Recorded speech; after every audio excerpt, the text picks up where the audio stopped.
It's TheGearTester here, and in this video I just want to share with you my collection of ESEE knives. I've been using Rowan manufactured ESEE knives for over 10 years. And I've got these knives lined up in the order in which I purchased them. So I purchased this knife about 10 years ago. This is the RC4, okay, which is the Rat Cutlery 4, which is now called the ESEE 4. So before ESEE was ESEE Knives, they were Rat Cutlery, and because of some arguments and disagreements with Ontario Knife Company over patents, ESEE had to Rat Cutlery had to change its name to ESEE. So I've been using this RC4 that's manufactured by Rowan, the same company that makes the ESEE 4 now, for over 10 and a half years, and I've really appreciated and liked this knife. It's gone on many backpacking trips, many day hikes, and it's just been an excellent tool for me. I've modified it a little bit and it has received a lot of wear and tear, but I am very impressed with this knife. This is the first knife that really helped me start understanding quality when it came to the way in which it was manufactured, the powder coating on the blade, how sharp it came, as well as the sheath. This changed my view and helped me better understand what quality actually looked like as a young man. So I was very happy and used this knife a lot. About 5.5 years ago, I was interested in getting another fixed blade knife, and of course I've purchased other knives in between this time, but in terms of the ESEE knives, about 5.5 years ago, the Azula 2 fit into my price range, and I wanted a little tiny fixed blade knife that was easier to carry on my person. And out of all these ESEE knives and hatchet and other things, this Azula 2 is the one I have carried the most because it's just so small and compact. So I've often just carried it in my pocket just like that, just slipped it into my pocket, and it's easy to deploy out of your pocket and to use. I've also worn it a lot on my belt. I think the way ESEE sets these knife clips up is they intend you to wear, like, let's say this is on the right hand side of your body, you slip this onto your belt and then your body is here. I actually have reversed that. I tend to wear this knife on my left hand side, and I actually slip the whole knife and everything into my belt, so my belt runs around it and presses this side of the sheath against my body. It's not inside the waistband, but my belt comes around here, okay, like that, and the clip is actually on the outside of my belt, and I found that that's very stable, very secure, and actually very comfortable. So I've loved this little knife. I've used it a lot. I've sharpened it a number of times. I've modified the handle more for aesthetics and because I was bored than because it needed it, and it's just an excellent little knife at a very, I think, affordable price point. I really like the quality of this injection molded sheath as well as this custom Kydex sheath for the RC4. Again, ESEE was helping me understand the quality level that is possible and that it's not that expensive. You need to have a knife manufacturer make a knife and a sheath combo that allows you, the user, to actually have the knife on you. I've purchased a number of really nice, excellent fixed blade knives over the years, but because they've had poor sheath systems, I haven't ended up carrying them or using them nearly as much as I would have. So, you know, some people may feel, wow, $120 or $140 for a knife, and, you know, you're getting a $50, $60 sheath out of the deal. And then if you want to buy a replacement sheath, they're cheap. Say if you view the sheath on a knife as just nothing, it has no value, you're missing the price point on the ESEE knives. I love about these injection molded sheaths, whether this is on the Azula or the ESEE 3 that I've got here, these are cheap. With the clip and the sheath, you're talking less than $35, and because they're mass produced, you can get them sent right to your house quickly. There's no wait for some custom Kydex order. So I had this knife for the RC4 for about 10.5 years. I've had this knife for about 5.5, 6 years, the Azula 2.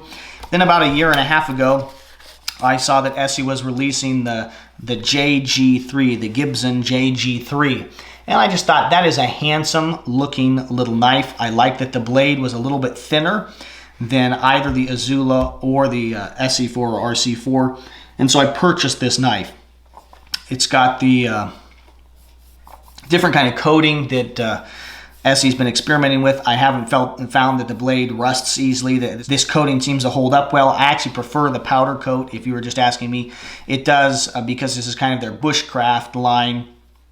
of knives, it does have a 90-degree spine for striking fire steels or ferrocene rods and getting sparks. So one thing that I don't like about the Camp Lore line of knives, and the JG3 is in the Camp Lore line of knives, is their sheath systems. I really like the injection molded or Kydex sheaths that came on these knives. When I got this little leather sheath, it looked more like this. And you can see the retention was just not there. And I know there's ways to wet mold leather and things, but this was unacceptable to me. So I stitched this little snap system on in the attempt to add a little bit more. It adds a little more friction, but not enough to make sure that this knife isn't going to pop out of my sheath. And so I just pull this little lanyard there, close it over, and now that lanyard stops the knife from pulling out. So that was the way I fixed that problem. But I really wish that from ESEE you could purchase the JG3 as well as the rest of their Camp Lore knives with Kydex or injection molded sheaths, and that they would do that on a large scale. I think I understand that the bushcraft kind of outdoor survival community really likes leather sheaths. I think hunters, backpackers, campers, and bushcrafters are actually better served by the injection molded or custom Kydex sheath. They're just easier and better. They have retention already built in. It's in. It's not going to fall out. Yeah, there's other ways that you can now make sure that you don't lose the knife, but that's a better system, especially when you're, tired and you're working quickly, trying to get a fire going to something. I can just slam this into the sheath and it's not coming out. Same thing with the Azula, okay, and same thing with the SE3. So I've had the JG3 for about a year and a half. A year ago, I noticed that ESEE was starting to offer the Gibson Carving Axe, and after I watched a couple videos on YouTube of this little tool, I knew I had to have one. So I pre-ordered one, and I was really excited to get it in my hands, and I have used this tool a lot. It has gone on a lot of trips with me. It's gone on car camping trips with me. It's gone on hikes with me. I've carried it on the trap line here this winter, and it's just an excellent, excellent product. I used it here recently to butcher a deer this year, and I did get one little tiny chip in the blade there. I'm going to sharpen that out. It is called the Gibson Carving Axe, not the ESEE deer leg chopping tool. Maybe there is something wrong with the heat treat or something. I don't think so. I used and abused this tool, and in doing that, I chipped the blade a little bit. And it's not major, and it'll sharpen out pretty easily. So I've had this for about a year, and then the SE3 that I've got right here, I've had for about 5 months. And I think that this is an excellent knife. I've got the knife connection handles here, handle scales on it. And I've wanted this knife for a long time, the SE3 with, in particular, these scales. The SE3 comes with perfectly serviceable scales, very similar to these on this knife here. But they're just flat, and I really like the contoured nature of the knife connection, the knife connections handles. I also like the little red spacers. I think that's quite handsome. You'll notice that with both my SE3 and my RC4 or SE4 that I got the modified pummel. Okay, I did not want the glass breaker pummel because of the way I use these knives and employ these knives and carry these knives. That sharp little spike on the back of the way the other knives are offered is going to hurt my hand and scratch and cut gear and equipment. I wanted that smooth. So I actually bought a full knife with a sheath, and then I bought separately from the knife connection the grip handles. You can buy a standard blade with the little glass breaker pummel and these grips, and it will save you some money. You get them together from the knife connection. But I've just really liked this knife. And you wouldn't have to get these grips. It has perfectly fine grips that it comes with. I wanted these grips more for aesthetic purposes, but I've really found that they are more comfortable than the standard grip. So if you've got an extra $50, $60, they're well worth the investment.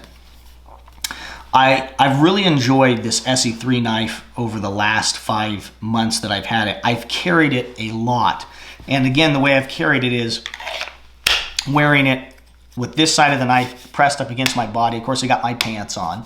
Okay, so my pants are there, my body's then pressed up against it, and my belt is running, okay, around my waist, through my belt loops, and then through this, and pressing against my side. It keeps the knife up high.